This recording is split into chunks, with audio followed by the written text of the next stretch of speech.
નમસ્કાર મિત્રો, હું ડૉક્ટર મહેશભાઈ દળાવી આયુર્વેદ અમૃતમ યુટ્યુબ ચેનલમાં આપનું ખૂબ ખૂબ સ્વાગત કરું છું. મિત્રો, આપણા દેશની અંદર કુદરતે અપાર ખનિજ સંપત્તિ, વનસ્પતિ સંપત્તિ ખૂબ આપ્યું છે, જે અન્ય દેશોમાં એટલું બધું નથી. અને એમાં પણ ખાદ્ય પદાર્થો પુષ્કળ પ્રમાણની અંદર વનસ્પતિજન્ય આપ્યા છે. તો આવું એક સૌથી ઉપકારક અને શ્રેષ્ઠ રસોડામાં હંમેશના માટે મળતું સુલભ્ય, આરોગ્ય માટે અત્યંત ઉત્તમ, સ્વાસ્થ્યવર્ધક, આયુવર્ધક એવું એક દ્રવ્ય છે જે આયુર્વેદે સંપૂર્ણપણે એને ઔષધ તરીકે ગણ્યું છે. એવું છે લસણ. મિત્રો, લસણ વિશે તો ઘણું બધું આપણે સાંભળ્યું છે, વાંચ્યું છે અને વિચાર્યું પણ છે, પરંતુ આયુર્વેદની અંદર એનો ખૂબ ઉપયોગ થયો છે. લસણ ચરકાચાર્યથી માંડી અને આજના વિદ્વાન પુરુષો કે સાહિત્યકારો, આયુર્વેદની રચનાઓ જેણે કરી છે એવા વિદ્વાનો એણે એના ખૂબ વખાણ કર્યા છે. લસણ ઉત્તમ વાતનાશક છે, હૃદય શૂલને મટાડે છે, આમ વાતનો દુશ્મન છે. અત્યારનું કોલેસ્ટ્રોલ જે ખૂબ વધેલું છે લોકોને, જે બિનપરેજીયુક્ત વ્યક્તિઓ ખાનપાનની રીતે ખૂબ જ ફેરફાર કર્યા કરે છે અને એના પરિપાક રૂપે બ્લડ પ્રેશર, હૃદયનું દુખવું કે પછી હાઈ બ્લડ પ્રેશર, કોલેસ્ટ્રોલ, આવા જે હૃદયજન્ય રોગો છે એ જે ખૂબ વધ્યા છે, એની અંદર અપ્રતિમ કામ આપે છે. લસણ વિશે ઘણા બધા સંશોધન થયા છે. વિદ્વાનો ખૂબ એના વિશે લખી ચૂક્યા છે. આયુર્વેદો તેને પહેલેથી જ પ્રાધાન્ય આપેલું છે. જો લસણની આરોગ્ય ઉપર કેટલી બધી અસર થાય છે અને રોગ પરત્વે એ કેટલું બધું ઘાતક સાબિત થયું છે,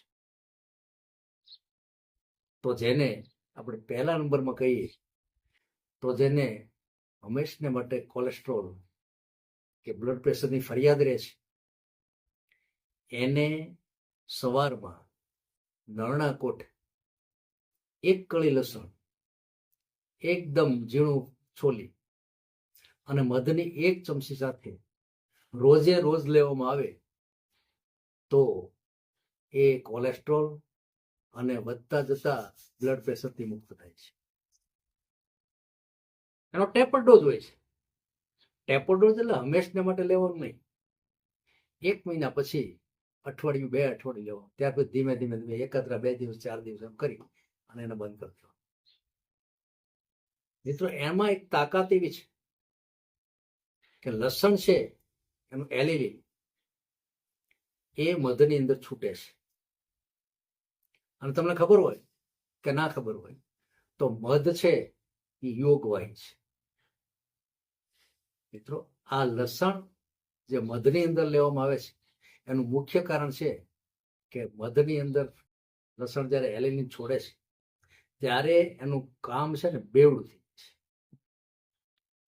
અને મધ એ જે ગ્રહણ કરી લે છે લસણની તાકાત એ બધી બ્લડની અંદર જાય છે અને તાત્કાલિક ધોરણે કોલેસ્ટ્રોલ કે ક્લોટ કે હાઈ બીપી એ બધાને ધીમે ધીમે ઘટાડી શકે. દવાઓ એલોપેથિક લેવાની જરૂર રહેતી નથી. આટલું બધું કામ આપે છે. નંબર 2, જેને આમ વાત થઈ હોય, રૂમેટોઇડ આર્થરાઇટિસ અથવા તો રૂમેટિઝમ, શરૂઆતના ધોરણે શુદ્ધ ઘીમાં ગાયનું ઘી લેવું, 2 ચમચી કે 1 ચમચી ગાયના ઘીની અંદર 5 થી 6 કળી એકદમ ઝીણી છોલી અને એની પેસ્ટ જેવું બનાવી એની અંદર સાંતળી અને એ રોજે રોજ ભૂખ્યા પેટે નરણા કોઠે લેવામાં આવે સવાર સાંજ, તો આમ વાતનો દર્દી એ એનામાંથી મુક્ત થાય છે. કારણ કે આ રીતે લેવાથી જ્યારે આપણે સાંધાની અંદર લસણની જે પ્રાકૃત જે આખી તત્વો જે છે એની અંદર એ પહોંચે છે ત્યારે એની અંદર સોજો દુખાવો બધું બંધ કરે છે અને ધીમે ધીમે દર્દી એ આમ વાતમાંથી મુક્ત થાય છે. ત્રીજા નંબરની અંદર લસણ એ એન્ટિસેપ્ટિક છે. લસણ ખાનારા વ્યક્તિને ક્યારેય ટીબી થતો નથી એમ વિદ્વાનો કહે છે, કારણ કે ફેફસાની અંદર એ બહુ સરસ કામ કરે છે. એની અંદર પણ ક્ષયના જે જંતુઓ જે છે એને દૂર કરવામાં, એને મારવાની અંદર લસણ અપ્રતિમ કામ કરે છે. હંમેશને માટે જેવો લસણ ખાય છે એને આ રોગ થતો નથી, નથી કફ થતો નથી, બીજી કોઈ ફરિયાદ નથી.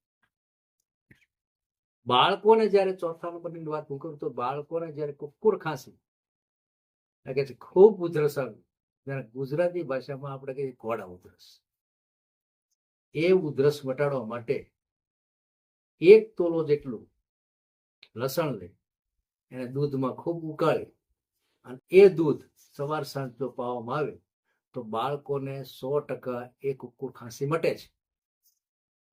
ઘણા બધા પ્રયોગો છે. હંમેશને માટે ગરીબ લોકો લસણની ચટણી બનાવીને ખાય છે. લસણની ચટણીની અંદર જીરું, સિંદવ, હિંગ અને ત્રિકટું, સૂંઠ મરીને પીપર આટલું ભેળવી લસણની કળીઓની અંદર વાટી અને ખૂબ સરસ મજાની ચટણી બનાવી એની અંદર ગોળ પણ નાખવામાં આવે છે.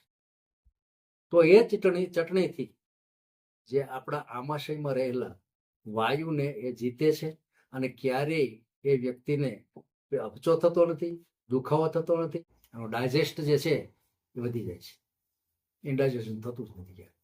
હવે મિત્રો આટલી બધી તાકાતવાળું લસણ છે, તો લસણ છે ઘણા બધા રોગની અંદર કામ લાગે છે અને એનો રસોડામાં આપણે સુપેરે ઉપયોગ કરીએ છીએ, પરંતુ એટલો જ ચોક્કસ ખ્યાલ રાખવો જોઈએ કે પિત્ત જેને થયું હોય એને લસણ ઓછું લેવાય, અને લેવાય તો એને ઘીમાં સાંતળીને લેવાય અથવા તો થોડા સમય માટે દૂધ સાથે લેવાય, નહીં તો દૂધ સાથે પણ લેવાની મનાઈ છે.